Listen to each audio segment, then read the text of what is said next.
estamos vendo aqui, né, um diferencial que o Nordeste tem, nessa região especificamente, aqui no Vale do São Francisco, que é a produção de uva. Nós temos hoje 300 dias de sol por ano, praticamente.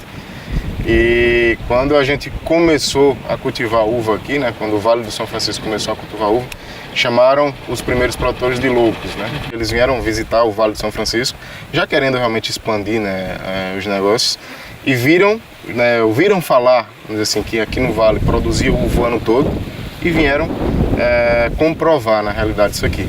E aí surgiu a oportunidade de adquirir essa fazenda. Nós temos aqui 2 safras, né, de uva por ano. Então, cada planta dessa daqui vai nos oferecer 2 vezes a mesma quantidade de uva que ela tem aqui agora. E em outra região do mundo, só apenas uma vez. Temos um diferencial, no caso, que é a maturação da uva, ela atinge mais rapidamente. Então, a gente consegue fazer mais testes durante o ano. Então, com isso, vai aprimorando a questão da qualidade do produto. Isso, por exemplo, a diferença com relação à questão também da uva de mesa é que aqui a concentração do açúcar ela atinge uma quantidade bem mais alta do que se fosse em outro lugar, por exemplo. Aqui, ó, esse sistema que a gente tem aqui é o sistema de espaldeira. Para a condução da uva de mesa, a gente tem aquele outro sistema de latada, que a planta vai crescer mais, produzir mais também. Então esse sistema de condução aqui é mais voltado para a uva de vinho, porque a planta vai crescer menos e produzir menos cachos também. Então com isso aí aumenta a qualidade do produto, do cacho, da uva em si. Aqui no Vale temos a principal variedade, chamada de Shiraz ou Syrah, que como ela é conhecida também. E é uma variedade realmente que assim se adaptou muito bem.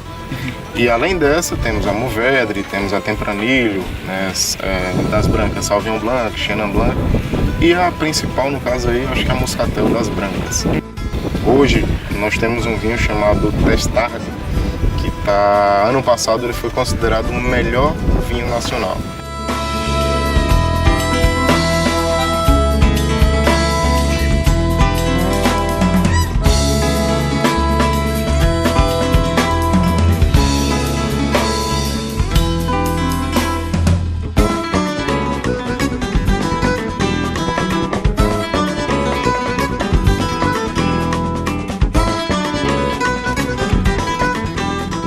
A uva primeiro passa para o processo de desengaçamento, que é em outro setor. E desengaçamento você vai separar, né, a uva do engaço, aquele talinho lá que a uva está colada lá, né? Então a gente coloca numa máquina, que é a desengaçadeira, e aí separa a uva, que a gente vai ter o mosto, né, que é casca, semente e o suco da uva. E em seguida vem para os tanques de fermentação. E aí aqui dentro o enólogo vai definir o tempo que ele vai passar fermentando, de acordo também com a temperatura. Então se você baixar mais a temperatura, passa um pouco mais tempo, deixando a temperatura mais razoável, 20, 25 graus, acelera um pouco a questão da fermentação. Fermentação nada mais é do que você adicionar uma levedura no produto, no caso aqui o vinho. Essa levedura vai consumir todo o açúcar da uva e transformar ele em álcool. Por exemplo, se a gente quiser elaborar um vinho doce com a uva vinífera, a gente consegue. O que é que vai acontecer? A gente interrompe a fermentação. E no caso do vinho seco, a fermentação ela é completa. Aqui já é um vinho que já passou pela fermentação, né? Agora ele está estabilizando e vai receber algumas filtragens ainda, eu acho no máximo aqui 2, para depois ser engarrafado. Nós estamos na sala de envelhecimento, então no local onde tem as barricas de carvalho, né, que servem justamente para quê? Para dar uma qualidade melhor para um vinho que necessita de envelhecimento. Então o enólogo define, eu quero um vinho para envelhecimento. Então a gente tem que deixar a uva mais tempo um pouco no pé, para amadurecer mais, concentrar mais os nutrientes, os açúcares principalmente. Nós temos 2 vinhos que passam por envelhecimento. Um é o Late Harvest, que é um vinho de colheita tardia, então ele passa 1 ano envelhecendo. E o outro é o Testard, que também passa 1 ano envelhecendo nas barricas de carvalho.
curso técnico de enologia, o curso superior de enologia aqui no Brasil e uma especialização em viticultura, enologia e mercados na Itália. Existem muitas escolas de enologia no mundo, né? Existem algumas que buscam mais a parte técnica, a parte química, a parte técnica da transformação da uva em vinho. E existem outras escolas que ensinam a importância do território para a originalidade do vinho. O que aconteceu na Lídio Carraro é que nós fizemos uma escolha do vinho ligado ao território. Isso foi uma escolha porque a gente acredita que nós não pensamos só no vinho enquanto produto industrializado. Nós pensamos como vinho produto natureza que transmite algo. E para nós transmitirmos algo através do vinho, ele tem que ser ligado à sua terra. Porque dali ele vai ter uma característica que é única, que não é comparável no mundo. A família adquiriu esse terreno aqui que a gente está agora, se chama Moncarrá, porque ele é um dos lugares mais altos do Vale dos Vinhedos, com uma exposição excelente. E um tipo de terreno também muito particular para o vale, por quê? Porque ele tem um equilíbrio de matéria orgânica. Então aqui a gente consegue ter um equilíbrio vegetativo interessante, inclusive para variedades tintas. Então vocês veem aqui essa ventilação natural que acontece, né? Então, mesmo que alguns lugares ainda estejam cobertos pela serração, pela umidade, aqui a gente já tem um ambiente seco.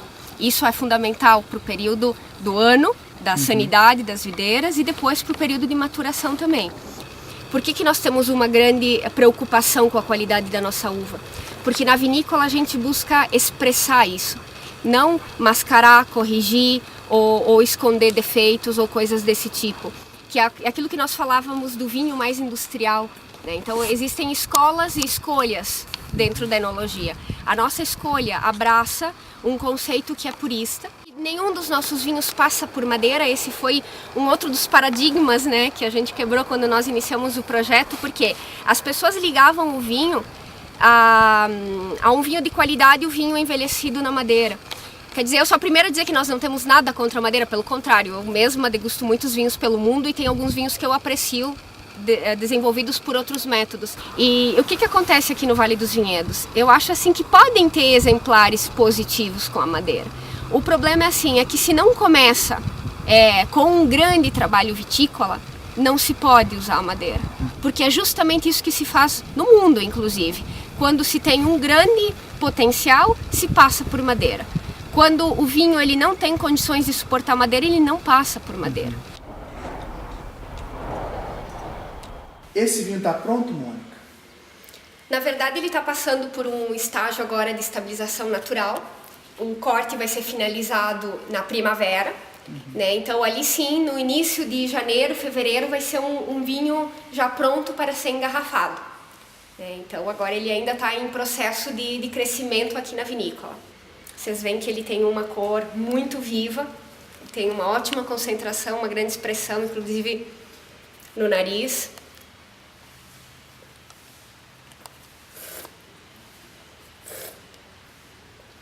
Nesse momento, ele tem uma grande estrutura tânica também, que na verdade vai ser mantida no vinho, mas a diferença é que com os anos de garrafa, essa estrutura ela se harmoniza. Então a gente sente a potência do vinho, a estrutura, a grandeza do vinho, mas em um modo muito harmônico, muito aveludado. E é por isso que nós, para os grandes vinhos, optamos por ter vários anos de garrafa.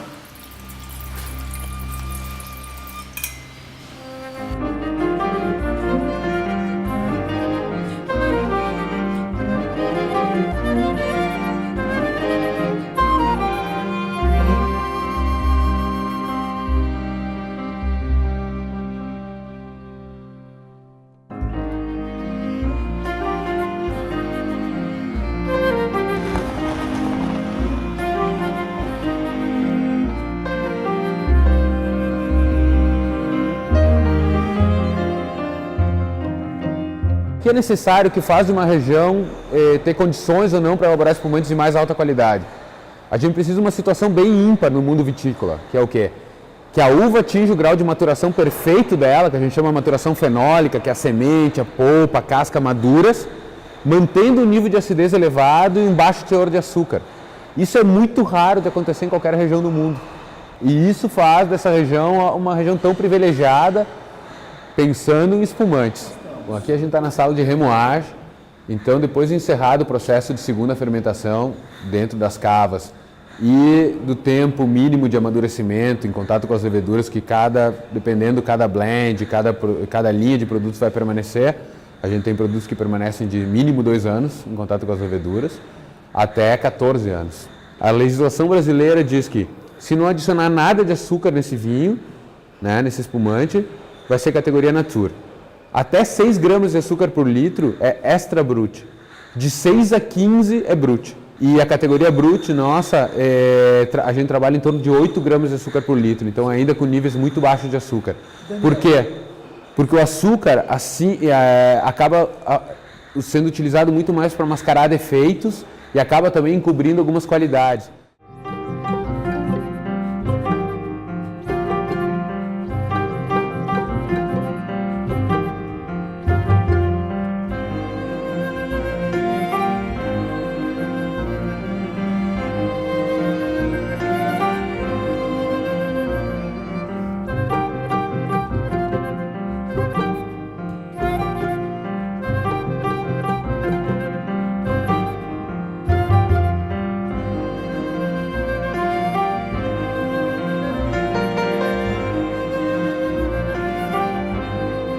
Um vinho ao qual se incorporou gás carbônico.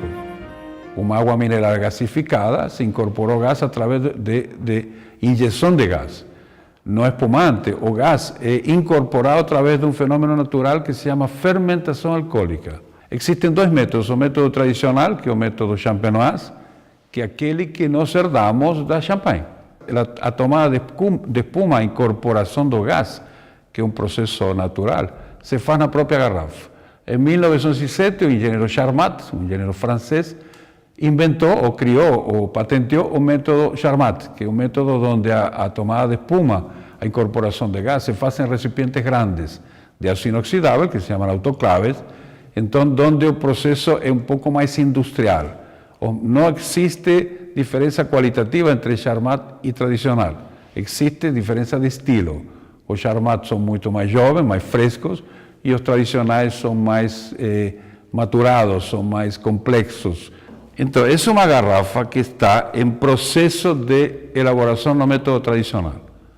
Então, é uma garrafa de estilo de champanhe normal, que dentro vocês podem ver aí, com a luz, que você observa que tem o líquido e esta impureza que está aqui são as leveduras.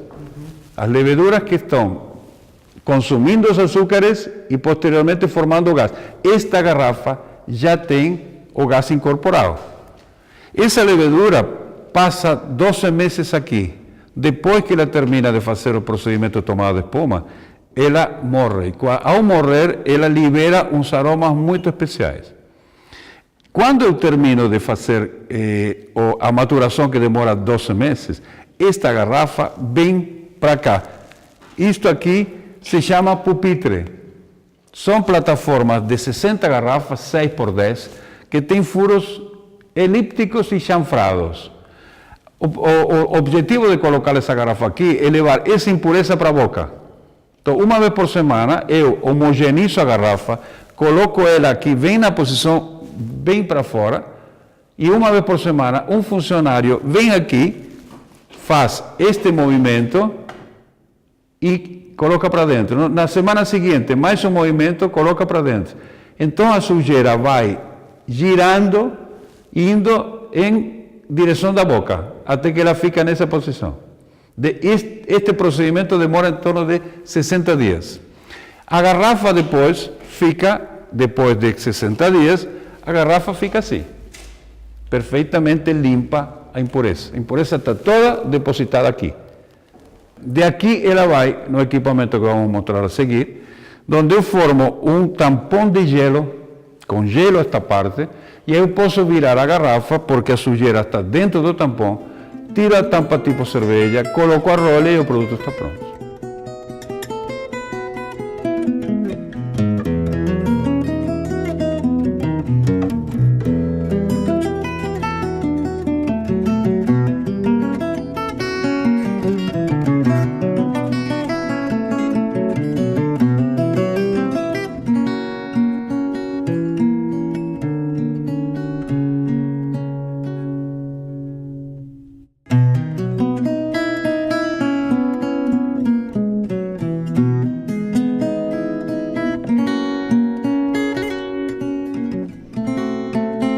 espumante deve ser servido bem enfriado, entre 6 e 8 graus, que se consegue com um balde de gelo durante 45 minutos como mínimo.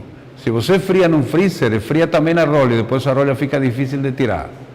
Devemos lembrar que o espumante tem gás, e o gás é o principal componente, ou seja, o espumante sem gás não tem a menor graça. A pressão que está aqui dentro é exatamente igual à pressão que tem na câmara vazia. Todo líquido tem uma câmara vazia que serve como amortecedor. Se eu retiro a rolha de forma intempestiva, estouro a rolha, essa pressão de 5 atmosferas que tem aqui dentro passa para zero. Fica nervoso, fica desprendendo gás, parte do líquido sai. Então eu tenho de abrir a garrafa de forma que essa descompressão seja de forma muito lenta e gradual. Eu vou mostrar agora. Gira um pouquinho a garrafa e a rolha já está saindo. Pode observar que a rolha está vindo. Eu tenho de segurar ao final, eu tenho de segurar muito para que ela não estoure. Tá bem? Para que ela solte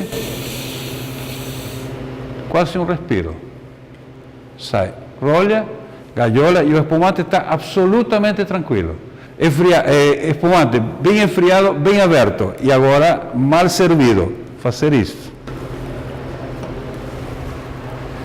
Isso é um erro que se faz frequentemente também nos restaurantes. O correto é fazer isso. Um pouquinho de espumante no fundo da taça, aguardo alguns segundos que o fundo da taça se frie e depois sirvo o resto da taça.